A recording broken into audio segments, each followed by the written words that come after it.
Je vais vous montrer deux façons pour sécuriser votre portefeuille Trust Wallet. Bienvenue à vous, j'espère que vous allez tous très bien. Alors on parlera encore de Trust Wallet aujourd'hui. Vous voyez que je fais beaucoup de vidéos sur Trust Wallet. C'est parce que j'ai remarqué que plein de partenaires ne maîtrisaient pas ce portefeuille. Alors que c'est un portefeuille qui est indispensable pour ceux qui achètent des nouveaux tokens. C'est indispensable pour vous. Et aussi, vous devrez sécuriser ce portefeuille-là. Donc, si tu es nouveau sur la chaîne, descends juste et clique sur le bouton s'abonner.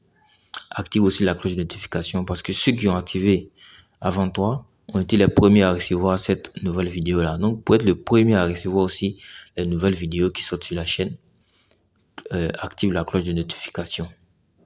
C'est très important. Et en fin de vidéo, si tu as aimé la vidéo, laisse un pouce bleu. Ça va aider la vidéo à être vue par plusieurs autres personnes et aider aussi plusieurs personnes aussi à connaître ces méthodes-là. Vous connaissez peut-être déjà ces méthodes, mais on va en parler pour ceux qui ne connaissent pas.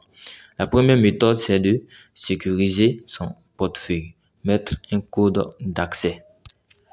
Vous voyez comme ceci, je ne sais pas si vous voyez mon écran, mais on me demande un code d'accès. On me demande aussi mon empreinte digitale. Donc, je mets l'empreinte digitale, j'ai automatiquement accès à mon portefeuille.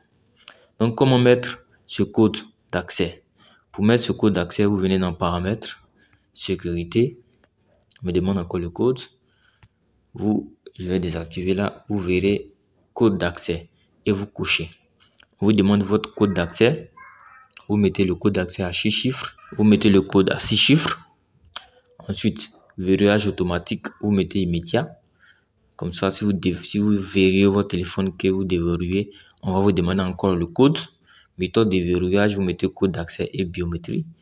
Voilà. Au cas où vous trouverez dans un supermarché ou autour de plusieurs personnes, vous n'allez pas venir saisir votre code d'accès. D'accord? Vous mettez votre vous mettez votre empreinte digitale. Donc, pourquoi mettre cette première sécurité?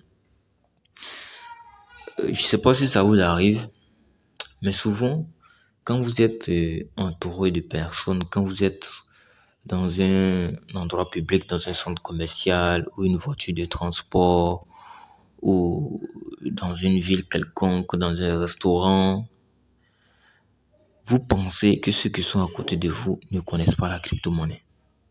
Vous pensez que vous êtes le seul à maîtriser, sinon à connaître, à avoir des connaissances dans le monde de la crypto-monnaie. Donc, vous ouvrez votre portefeuille, vous regardez vos tokens, voilà, vous regardez la courbe d'évolution. Voilà. Si vous avez une stratégie, par exemple, vous regardez la courbe d'évolution, vous regardez toutes les statistiques. Donc, pendant que vous faites ça, votre voisin à côté de vous, lui aussi, c'est un pro des crypto-monnaies. Mais lui, il pensait aussi que toi, tu ne connaissais pas la crypto-monnaie. Il pensait que tu étais un ignorant aussi dans la crypto-monnaie. Donc, vous êtes tous deux, vous pensez que l'autre est un ignorant. Tu penses que tous ceux qui sont dans la salle sont des ignorants. Chacun d'entre eux aussi également pense que vous êtes des ignorants. Donc, vous êtes assis entre pro crypto et vous pensez que l'autre est ignorant. Et toi, parce que tu as les crypto-monnaies, parce que tu as envie de regarder tes tokens, quand tu vois tes dollars, ça te donne envie de faire beaucoup de choses. Tu rentres sur ton compte, tu ne mets pas de code, tu rentres sur ton compte, tu commences à regarder ton compte. Pendant ce temps, tu as par exemple 100 000 $ sur ton portefeuille. Mais ton ami qui est juste à côté de toi, tu ne connais pas ses besoins, tu ne connais pas ses problèmes. Il peut avoir un problème urgent qui demande de l'argent. Mais lui, il a une connaissance. Tu penses qu'il n'a pas cette connaissance. Mais si je te lève que tu laisses ton téléphone là, tu vas passer par exemple une commande où tu oublies ton téléphone et que tu te déplaces. Mais ce dernier va prendre ton téléphone et il va aller copier ta phrase de récupération. Si c'est quelqu'un même qui connaît bien la chose, si c'est une tierce personne, s'il voit 100 000 $ par exemple dans ton portefeuille, qu'est-ce qu'il va faire? Quand il va prendre ton téléphone, la première chose qu'il va faire, il va vouloir se transférer. Il va vouloir se transférer tes tokens. N'est-ce pas?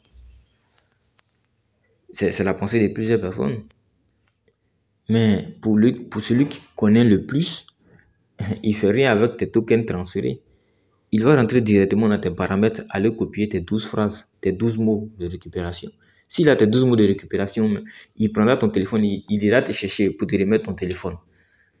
Chez toi, il ne connaît pas la crypto-monnaie, donc tu vas le remercier. Merci beaucoup, merci, tu m'as sauvé vraiment, tu m'as sauvé, ceci, cela. Tu vas même lui glisser un petit billet, il va te refuser, il va dire non, c'est rien, mais il a accès à ton compte. Il ira vider ton compte. Il va vider ton compte, tu peux rien faire. Tu vois tes tokens sont en train de diminuer, tu ne sais même pas pourquoi. Mais c'est lui qui est en train de vider ton compte. C'est le cas même pour les sites que vous voyez, des faux sites où vous renseignez vos informations. D'accord? Si un site vous demande votre clé privée, les 12 mots, c'est ce qu'on appelle la clé privée. Il y a la clé publique, il y a la clé privée. Ça peut être les 12 mots, ça peut être aussi des caractères aussi. Il y a des cryptos qui ont des clés privées qui sont des caractères. Si vous donnez ces informations-là, ces 12 mots ou la clé privée, ces caractères-là, si vous donnez à une tierce personne, il a accès à votre compte. Il peut faire des transactions, il peut envoyer, transférer tout, recevoir tout de votre portefeuille. Donc c'est très très dangereux. Très dangereux. Je sais que ça vous arrive.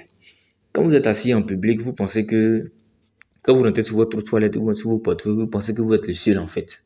Je ne parle pas des business en ligne, des business, même vous avez envie de partager aux gens, de parrainer les gens, mais votre portefeuille crypto, vous pensez que vous êtes le seul à connaître, puisque les autres ne font pas ça. Vous pensez que vous êtes le seul à connaître.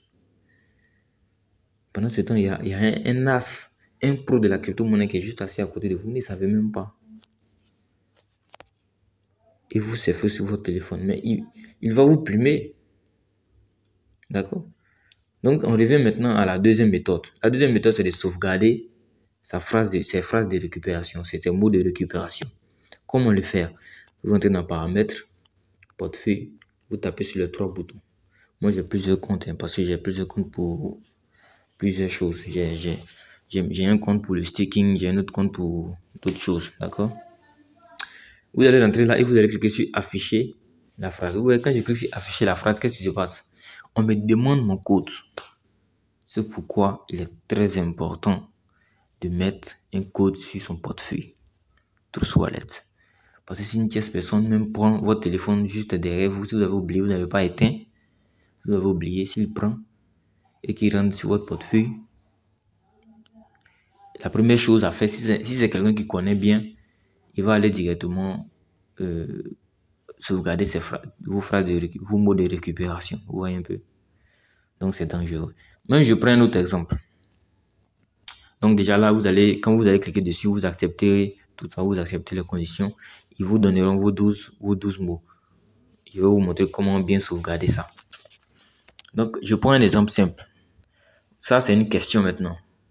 Donc on a 8 minutes de la vidéo. Ceux qui vont suivre la vidéo jusqu'à ce temps-là, la question est pour vous. Je vous pose la question. Si vous ramassez un téléphone, dans la rue, si vous ramassez un téléphone, que vous fouillez sur ce téléphone-là, vous rentrez, si le téléphone n'est pas verrouillé, vous rentrez sur le téléphone et vous voyez Trust Wallet. Quelle sera votre réaction? Vous allez chercher, bon, si vous rentrez sur Trust Wallet, on va corriger encore. Vous rentrez, il n'y a pas de code et vous voyez 100 000 $. Quelle sera votre réaction? Vous allez chercher le propriétaire du téléphone ou voilà, vous allez tout simplement exporter le portefeuille dans votre téléphone avant de chercher le propriétaire. Donc, réponse dans les commentaires. Dites-moi, est-ce que vous allez retenir le téléphone? Vous allez chercher le propriétaire du téléphone. D'accord? Ou vous allez garder le téléphone pour vous. Si vous rentrez dans son compte Trust Wallet que vous voyez 100 000 $. Donc, écrivez juste oui ou non. D'accord? Donc, c'est juste une question comme ça pour s'amuser. D'accord? Alors, donc vous sauvegardez ces mots-là, vous copiez. Répondez à la question, d'accord? C'est juste pour s'amuser. Vous copiez ces mots. Vous copiez sur une feuille. Vous prenez une feuille, vous déchirez bien la feuille, bien rectangle, une jolie feuille. Vous faites pas une grande feuille, une jolie feuille. Vous faites un petit truc là. comme une carte d'identité. Vous voyez le format de la carte d'identité. Voilà, vous coupez comme ça la feuille A4 en format carte d'identité ou en format passeport. Et vous copiez vos 12 mots dessus. Quand vous finissez de copier vos 12 mots dessus, vous pouvez mettre dans votre portefeuille, comme vous pouvez mettre dans un endroit secret, un endroit où vous visitez à tout moment, ok? Ou même vous pouvez casser la brique de votre mur, une brique de votre mur, et vous mettez votre feuille là-bas, vous fermez avec du ciment. Mais vous pouvez aller plastifier cette feuille là, puisque si de l'eau touche la feuille, ça peut se dégrader, ou vous pouvez avoir un incident et jeter la feuille ou votre portefeuille dans de l'eau, et voilà, votre feuille sera dégradée comme ça. Mais vous allez plastifier.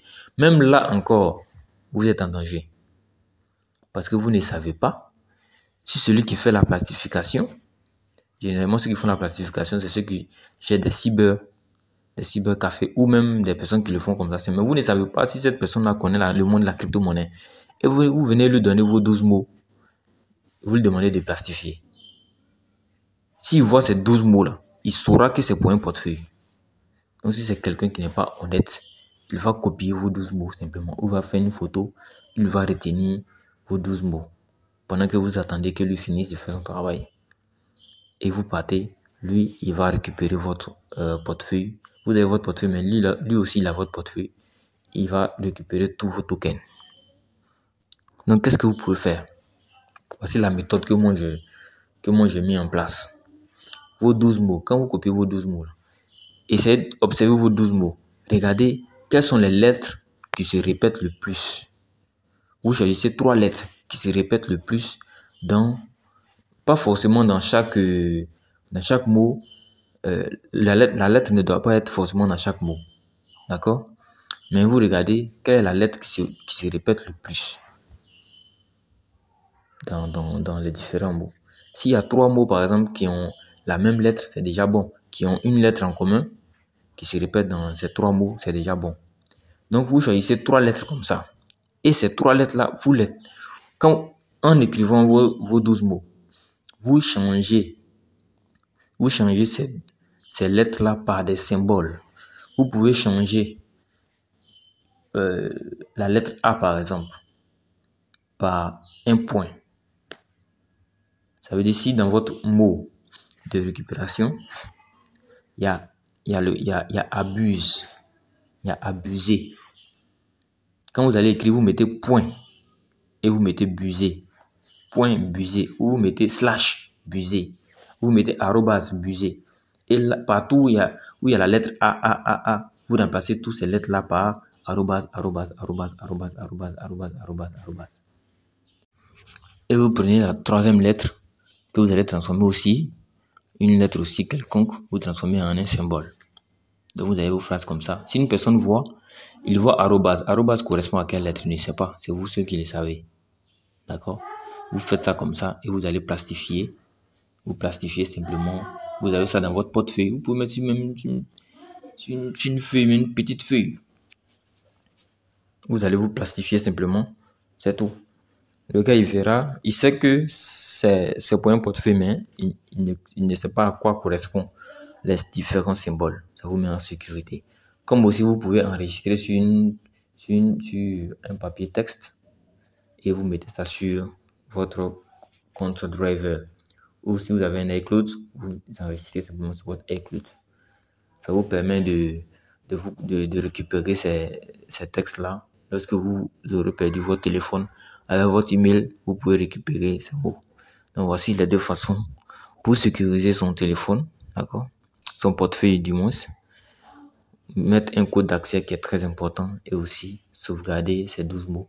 Les 12 mots sauvegardés, ça vous permet d'exporter votre portefeuille. C'est l'utilité qu'elle a. Les 12 mots vous permettent d'exporter votre portefeuille sur un autre téléphone. Donc si vous perdez votre téléphone, vous pourrez l'exporter dans un autre téléphone. Ok? Quel que soit le type de téléphone, si vous avez tout soit dans ce téléphone, vous pouvez exporter dans ce téléphone. Voici alors 2 façons de sécuriser son portefeuille. On se dira à très bientôt pour une autre vidéo. Si vous avez des idées, sinon si vous avez des difficultés sur Trust Wallet, vous pouvez les signifier en commentaire. Aussi, répondez à la question que j'ai posée lors de la vidéo en commentaire. On se dit à très bientôt. Bye.